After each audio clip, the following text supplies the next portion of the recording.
Hello friends, welcome to my YouTube channel hi tech civil exam. दोस्तों, आज हम करने वाले हैं मौलिक अधिकार और राज्य के नीति निर्देशक तत्वों के बारे में। ये वीडियो बहुत इम्पॉर्टेंट होने वाली है, आने वाले सभी एग्ज़ाम्स के लिए बहुत इम्पॉर्टेंट होगी। चाहे वो UP triple S C P हो, चाहे एसएससी का कोई भी एग्ज़ाम हो, हर एग्ज़ाम में इससे क्वेश्चन पूछे जाते हैं। चलिए दोस्तों, शुरू करते हैं। बात करते हैं सबसे पहले मौलिक अधिकार के बारे में। मौलिक अधिकार जो कि 44वें संविधान संशोधन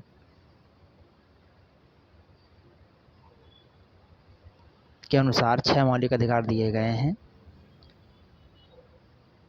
44वें संविधान संशोधन के अधिकार 6 मौलिक अधिकार दिए गए हैं। पहला कौन सा है? पहला है समानता या समता का अधिकार, जो कि अनुच्छेद 14 से 18 में भारतीय संविधान में वर्णित है। दूसरा है स्वतंत्रता का अधिकार, जो कि अनुच्छेद 19 से अनुच्छेद 22 के अंदर दिया गया है। तीसरा है शोषण के विरुद्ध अधिकार, जो कि अनुच्छेद 23 से अनुच्छेद 24 के बीच दिया गया है। चौथा है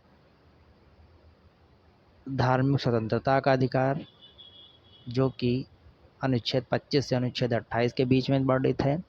पांचवा है संस्कृति और शिक्षा संबंधी अधिकार, जो कि अनुच्छेद 29 से अनुच्छेद 30 के अंदर वर्णित है। छठा है संवैधानिक उपचारों का अधिकार, जो कि अनुच्छेद 32 के अंदर भारतीय संविधान में बताया गया है। आइए दोस्तों, इसके बारे में डिटेल से जानते हैं। सबसे पहली बात करते हैं समानता के अधिकार के बारे में। समानता का अधिकार सबसे पहला जो होता है अनुच्छेद 14 से अनुच्छेद 18 के बीच में दिया गया है। सबसे पहला अनुच्छेद 14 में बताया गया है विधि के समक्ष समानता। सभी भारतीय नागरिकों को विधि के सामने समानता प्रदान की गई है।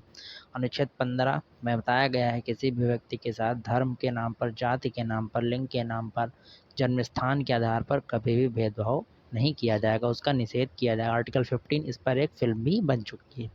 अनुच्छेद 16 लोक नियोजन के विषय में अवसर की समानता। जितनी भी नौकरियां निकलेंगी उसमें सभी को समान अवसर प्रदान किया जाएगा। नेक्स्ट बात करते हैं अनुच्छेद 17। अनुच्छेद 17 में बताया गया अस्पृश्यता का अंत। ये वेरी इंपॉर्टेंट है, ये एग्जाम में बहुत बार पूछा जा चुका है। नेक्स्ट बात करते हैं अनुच्छेद 18, जो कि उपाधियों का अंत है। अनुच्छेद 18 में बताया गया है उपाधियों का अंत। ये भी बहुत इंपॉर्टेंट है, कई बार एग्जाम में पूछा जा चुका है। तो ये हो गया अनुच्छेद 14 से अनुच्छेद 18 समानता का अधिकार। नेक्स्ट बात करते हैं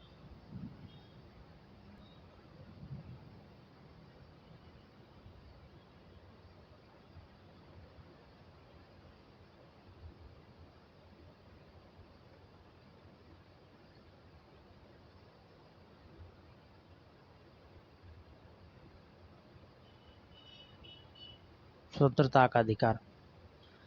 भारतीय संविधान में 6 प्रकार की स्वतंत्रताएं दी गई हैं। इससे पहले भारतीय संविधान में 7 प्रकार की स्वतंत्रताएं थी, पर बाद में इसे संविधान में संशोधन करके 6 प्रकार की स्वतंत्रताओं को रख दिया गया, जो कि अनुच्छेद 29 में वर्णित की गई हैं। सबसे पहले अनुच्छेद 1 की बात करते हैं। इसमें बताया गया है बोलने और अभिव्यक्ति की आज़ादी। अनुच्छेद 19 का 2 पार्ट खा में दिया गया है शांतिपूर्ण सम्मेलन कहीं भी किया जा सकता है। अनुच्छेद 3 में बताया गया है संघ बनाने की आज़ादी। नेक्स्ट बात करते हैं अनुच्छेद 4 में बताया गया है घूमने की स्वतंत्रता। अनुच्छेद 5 में बताया गया है निवास करने की स्वतंत्रता। अनुच्छेद 6 में बताया गया है व्यापार करने की स्वतंत्रता। देश के किसी भी कोने में भारत का कोई भी नागरिक कहीं पर भी जाके अपनी जीविका उपार्जन के लिए व्यापार कर सकता है, ये इसके लिए पूरी स्वतंत्रता दी गई है। अनुच्छेद 19 में जो 6 प्रकार की स्वतंत्रताएं दी गई हैं, इन 6 को कैसे याद आप रख सकते हैं? 6 को याद करने का सबसे सिंपल तरीका है, क्या है सबसे सिंपल तरीका? सबसे सिंपल तरीका है बोस संग, ये शॉर्ट ट्रिक है, बोस संग आया गया, बोस संग आया गया और व्यापार किया। क्या है इसका मतलब? बोस मतलब सबसे पहले आता है अनुच्छेद 19 का 1, मतलब बोस मतलब बोलने की आज़ादी, सा मतलब सम्मेलन करने की आज़ादी, ये अनुच्छेद 2 में दिया गया है। यह है अनुच्छेद 2। संघ मतलब संघ बनाने की आज़ादी, क्योंकि अनुच्छेद 3 में दिया गया है। आया गया मतलब कहीं भी देश के अंदर आने जाने की आज़ादी, जो कि अनुच्छेद 19 के 4 में दिया गया है। व्यापार करने की आज़ादी, निवास करने की आज़ादी अनुच्छेद 5 में दिया गया है। अनुच्छेद व्यापार करने की आज़ादी अनुच्छेद 19 के 6 में दिया गया है। नेक्स्ट बात करते हैं अनुच्छेद 20 के बारे में। अनुच्छेद 20 में क्या बताया गया है? अपराधों के लिए दोष सिद्धि के संबंध में संरक्षण प्रदान किया गया अनुच्छेद 20 के बारे में। अनुच्छेद 21 में बताया गया है प्राण और दैहिक स्वतंत्रता का संरक्षण। ये बहुत इंपॉर्टेंट है, कई एग्जाम में पूछा जा चुका है। नेक्स्ट है अनुच्छेद 21 का, जिसमें बताया गया 6 से 14 साल तक के बच्चों के लिए निःशुल्क एवं अनिवार्य शिक्षा की व्यवस्था। नेक्स्ट अनुच्छेद 22 में बताया गया कुछ दशाओं में गिरफ्तारी और निरोध से संरक्षण। नेक्स्ट बात करते हैं शोषण के विरुद्ध अधिकार। शोषण के विरुद्ध अधिकार में अनुच्छेद 23 में बताया गया मानव के दुर्व्यवहार और बलात्श्रम का प्रतिषेध। इम्पोर्टेंट है। अनुच्छेद 24 में बताया गया है कारखानों या जोखिम वाली जगहों पर 14 साल से कम आयु वाले बच्चों के नियोजन का प्रतिबंध किया जाएगा। मतलब जहाँ कहीं भी कारखाने होंगे, जोखिम वाली जगहें होंगी, वहाँ पर 14 साल से कम आयु के बच्चों को नहीं रखा जाएगा। ये वेरी इंपॉर्टेंट है। अनुच्छेद 23 और 24 शोषण के विरुद्ध अधिकार। नेक्स्ट बात करते हैं धार्मिक स्वतंत्रता का अधिकार। धार्मिक स्वतंत्रता का अधिकार में अनुच्छेद 25 बताया गया धर्म को मान्य प्रचार करने की स्वतंत्रता प्रदान की गई है। अनुच्छेद 26 धार्मिक कार्यों के प्रबंध की स्वतंत्रता की गई है। अनुच्छेद 27 किसी विशेष धर्म को बढ़ाने के लिए कर देने के लिए बाध्य नहीं किया जा सकता है। ये संविधान में बताया गया है अनुच्छेद 25 से 27 के बीच में। नेक्स्ट बात करते हैं धार्मिक शिक्षा में उपस्थित होने की स्वतंत्रता। अनुच्छेद 28 की बात है। अनुच्छेद 28 में बताया गया है कोई भी व्यक्ति किसी भी धार्मिक शिक्षा में उपस्थित होने के लिए पूर्ण रूप से स्वतंत्र है। नेक्स्ट बात करते हैं संस्कृति और शिक्षा संबंधी अधिकार। अनुच्छेद 29 में बताया गया अल्पसंख्यक वर्गों के हितों का संरक्षण किया जाएगा संस्कृति और शिक्षा संबंधी अधिकार में। इम्पॉर्टेंट है। नेक्स्ट बात करते हैं अनुच्छेद 23 शिक्षा संस्थाओं की स्थापना की जा कर सकते हैं, प्रशासन करने के अल्पसंख्यक वर्गों को अधिकार दिया गया है। नेक्स्ट बात करते हैं संवैधानिक उपचारों का अधिकार, जिसे बाबा साहब भीमराव अम्बेडकर ने संविधान की आत्मा कहा है। इसमें 5 प्रकार की रिटें जारी की जाती हैं सर्वोच्च न्यायालय के द्वारा। पहली कौन सी है? बंदी प्रत्यक्षीकरण। दूसरी कौन सी है? परम आदेश। तीसरी कौन सी है? प्रतिषेध। चौथी है उत्प्रेषण। 5वीं है अधिकार परीक्षा। ये बहुत इम्पॉर्टेंट है, हर बार एग्जाम में पूछी जाती हैं। नेक्स्ट बात करते हैं संशोधन। संशोधन मौलिक अधिकारों में कौन कर सकता है? ये अधिकार सिर्फ संसद को दिया गया है। संसद मौलिक अधिकारों में संशोधन कर सकती है। ऐसा केशव आनंद भारती केस में बताया गया था। केशव आनंद भारती केस में बताया गया था। नेक्स्ट तो शुरू करते हैं राज्य के नीति निर्देशक तत्वों के बारे में।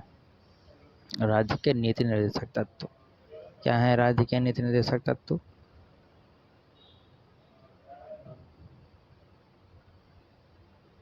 राज्य के नीति निर्देशक तत्व के बारे में बताया गया जो कि अनुच्छेद 36 से अनुच्छेद 51 में वर्णित है, भाग 4 में दिया गया है और ये आयरलैंड के संविधान से लिया गया है।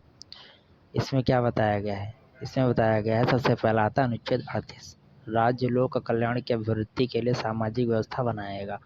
अनुच्छेद 39 में बताया गया समान कार्य के लिए समान वेतन की व्यवस्था की जाएगी।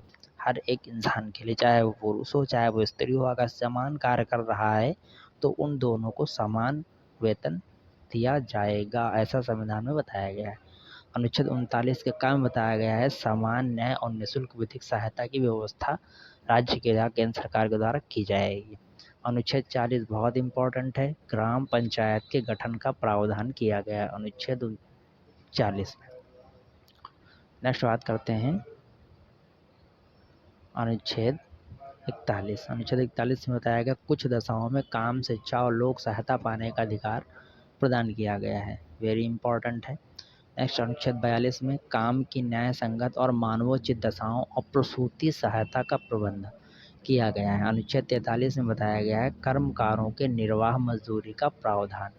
अनुच्छेद 44 में नागरिकों के लिए एक समान आचार संहिता का प्रावधान किया गया है। अभी हाल ही में आर्टिकल 44 की बात देश में चल रही थी, तो अनुच्छेद 44 को याद रखिएगा, इंपॉर्टेंट है। नागरिकों के लिए एक समान आचार संहिता का प्रावधान भारतीय संविधान में किया गया है। नेक्स्ट आगे बात करते हैं अनुच्छेद 45। अनुच्छेद 45 में बताया गया 6 वर्ष से कम आयु के बच्चों की देखभाल और शिक्षा की व्यवस्था राज्य के द्वारा की जाएगी। वेरी इंपॉर्टेंट है। नेक्स्ट अनुच्छेद 46 अनुसूचित जाति, अनुसूचित जनजाति और अन्य दुर्बल वर्गों की शिक्षा और अर्थहितों की वृद्धि का प्रावधान किया गया है। अनुच्छेद 47 में पोषाहार स्तर और जीवन स्तर को ऊंचा करना, इसके बारे में वर्णन किया गया है। अनुच्छेद 48 में कृषि और पशुपालन के संगठन का प्रावधान किया गया है। नेक्स्ट बात करते हैं अनुच्छेद 48 का का। अनुच्छेद 48 के काम में पर्यावरण संरक्षण और संवर्धन और वन और वन्य जीवों की रक्षा से संबंधित वर्णन किया गया है। ये वेरी इंपॉर्टेंट है। अनुच्छेद 48 का जो है ये मौलिक कर्तव्य में भी वर्णित है, तो इसको जरूर याद रखिएगा भाई। नेक्स्ट बात करते हैं अनुच्छेद 49 में बताया गया है राष्ट्रीय महत्व के स्मारकों, स्थानों और वस्तुओं का संरक्षण किया जाएगा। अनुच्छेद 50 कार्यपालिका और न्यायपालिका के पृथक्करण का प्रावधान किया जाएगा।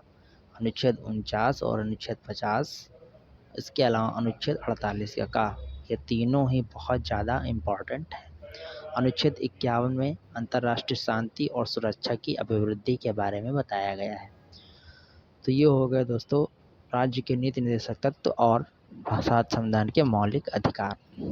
वीडियो अच्छा लगा हो वीडियो को लाइक कीजिए, चैनल को सब्सक्राइब कीजिए।